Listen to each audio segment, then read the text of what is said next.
Hi all, my name is Jurik. Welcome to another video of my outdoor series. In this video we are going to talk about gathering natural tinder sources, and basically in this video I'm going to go for a stroll, go to the forest, and we are going to collect some tinder, and basically I'm going to set myself up for my future fires.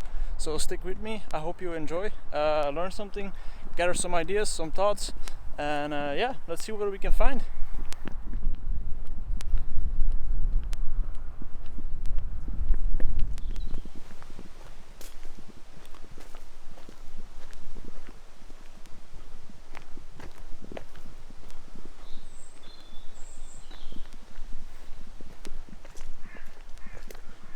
So as you can see, we made it to the forest, and I'm just going to keep an eye out for anything that we can use. If you're on a trip, this is something you should do while you are hiking or you're getting from point A to point B, because there is always going to be an opportunity for something to show up. Like for instance, here we got a dead birch tree.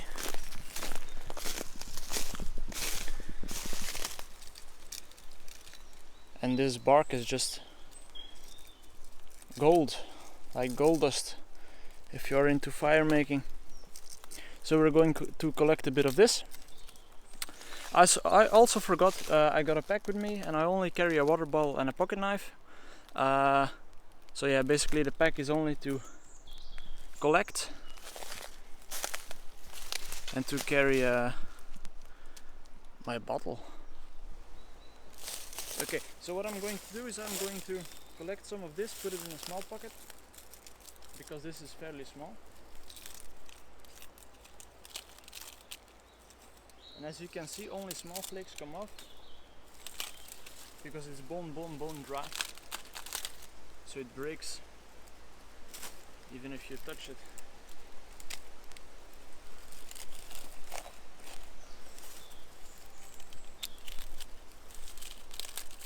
But this doesn't weigh anything because it's, like I said, it's bone dry.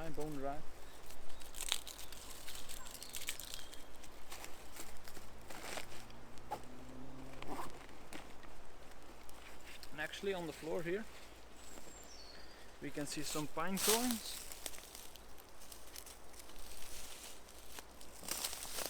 You got some pine cones, and these, when they are dry, they are a very good source to start a fire with as well, because they have just so much surface area. They are bone dry, as I said, it's very thin material, and they carry a bit of resin as well, and that will extend the fire time and it will also increase the ferocity the fire burns with, because the resin just makes it burn so much hotter.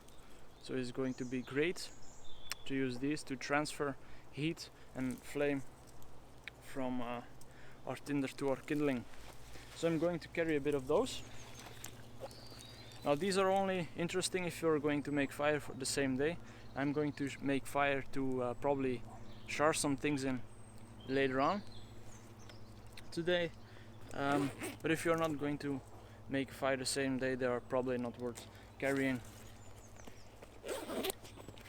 Okay, so let's continue.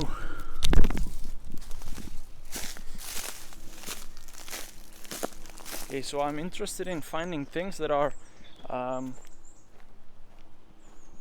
looking for opportunities, but I'm interested in finding tinder both for long term and short term. So that basically means if we can find something wet that we can dry, that is worth drying out, I'm going to pack it as well, because I'm going to dry it at home.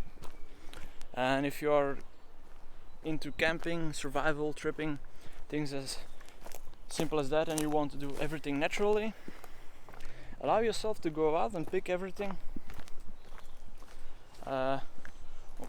before, and just, you don't have to make it hard for yourself. Oh, as we can see, another nice opportunity.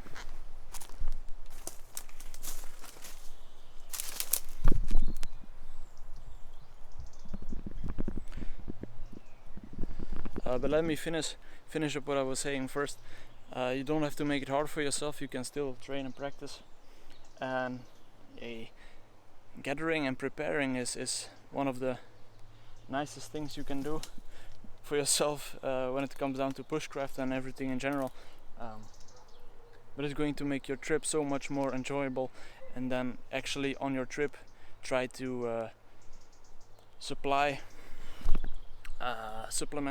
what you got with things you can find and gather up for the next time you're going to get on a trip. So yeah, make sure you got so it's a nice habit to gather for your next trip.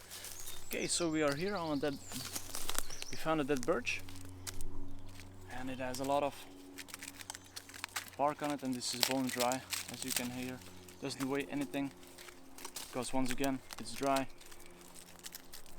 and it's worth collecting. Now this birch is far gone, so it doesn't come off in sheets as nice anymore as it used to, but maybe we can find something. And I'm actually going to leave this.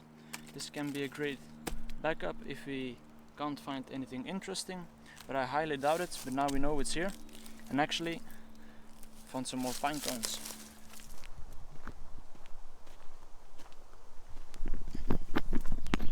So now I happen to find myself in an area where we got a lot of birch, as you can see, and with living birch you get two types of trees when it comes to collecting a tinder, and that is the trees that are still tight, and there are trees like this where there isn't anything, where there isn't as much raffling off, but when you can a bit more up, you can see it comes off by itself. And now this is what I call a tight tree again, but we do have options, like for instance, and I'm looking for there's a very good example over here. Look, this is one where a lot of will come off by itself, and you don't have to take your pocket knife out and cut the fresh bark off. And if you don't need to do it, I highly advise not to do it, because if you don't have to damage the trees, then don't. Okay, and now this is only a little bit, see, but we got a few trees here, so we're going to harvest them all, and I will put it in my pocket for now. Look, this is coming off all by itself.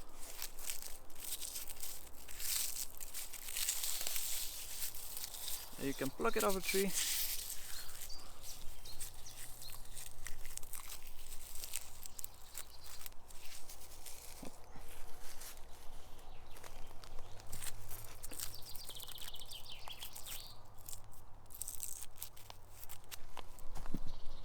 Nice strip right there.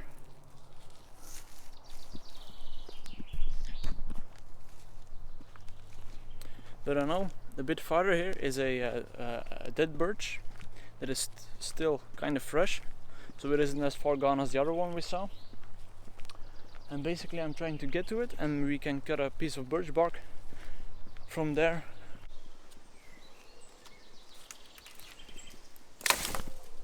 Okay, so joke is on me, because I remembered this tree a lot more fresh than it is right now.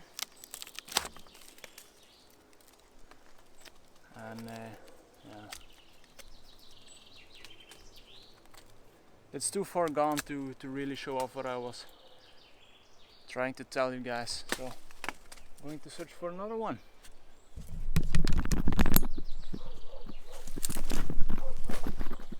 So while I was searching for a new tree, I just found out that there was some false tinder fungus growing underneath this tree, and that is going to be nice for the long term, because now it's wet and we want this bone dry so we can process it and use it in future trips. So I'm going to take a small part off,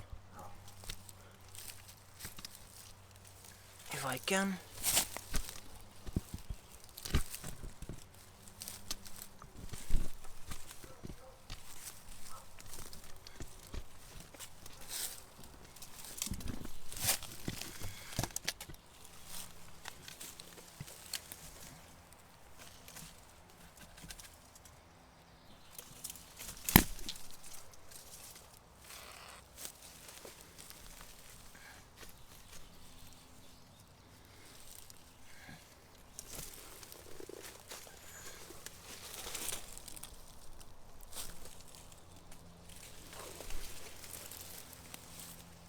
It's okay to make fire with this because this is false Tinder fungus.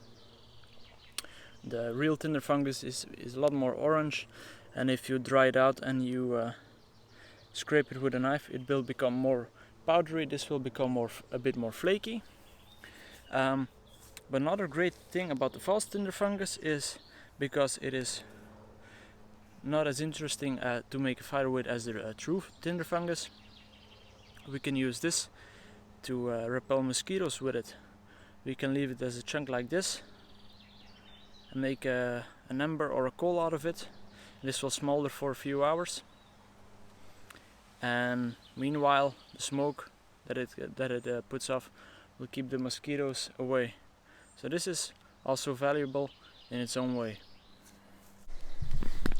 Okay, so we got ourselves a fair amount of birch bark, we got ourselves some pine cones, we got ourselves a false Tinder fungus which can be used within a few weeks. Now I'm going to search for something to char, and I'm looking for punked wood.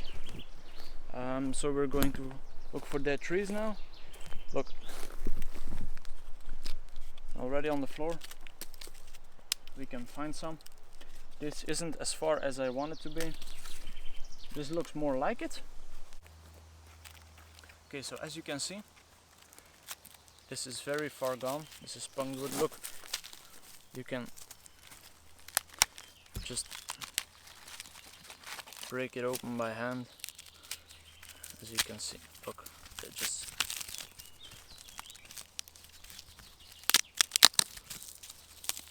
goes up into nothing. So that is what we are looking for.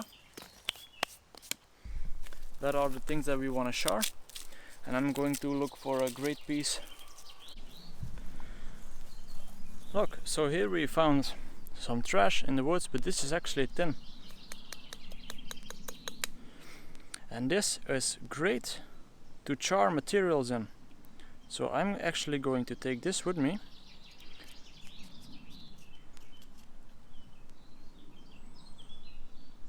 Yeah, there is trash in it, of course, but I'm going to take this with me because this can be used, as I stated, to char materials in. So, cleaning up the woods. Okay, so on our quest to find some punked wood, we're going to go back to the tree that wasn't good enough to gather birch bark from, the one that was too far gone already. And I should have thought about it back then, but we can gather some punked wood from that very easy, so that is what we are going to do.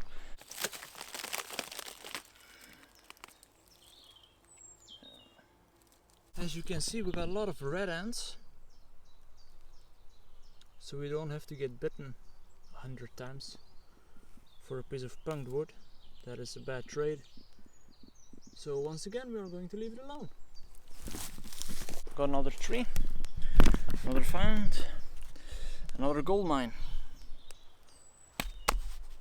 So this is still solid inside, but not as solid as it once was. But look at this. This is just beautiful. This is definitely something I'm going to take along because this is just gold. So I brought myself a pocket knife, a folder, just so I can't pry too hard, because this has to be an easy gathering. This is punked wood on the inside and fairly sturdy wood on the outside. So yeah, I'm going to show what I'm going to do with this later on in the video. Yeah, let's continue. Right beside this tree I discovered some dead pine needles, and these will do great as well. As you can see, got some pine cones as well, a small twig, all for us ready to collect. Now I'm going to collect some firewood to char the materials and test if I can even start a fire with the tinder I've collected. So I'm going to show something very interesting now. I'm going to carry my firewood in my pack because I am not allowed to create a fire in this wood, so I'm going to do it at home in the garden.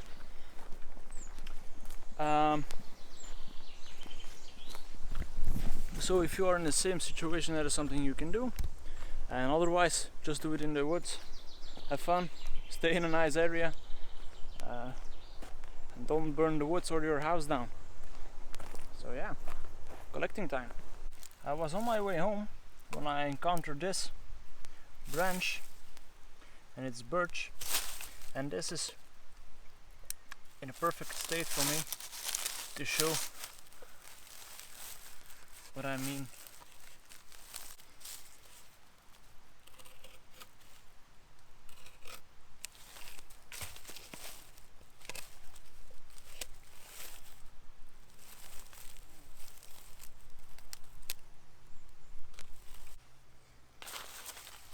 And as you can see, you can pretty much cut it any way you want. This technique works the best on a living birch, but I refuse to do it just for this video because the tree suffers if you do. It will survive if you don't ring it all the way,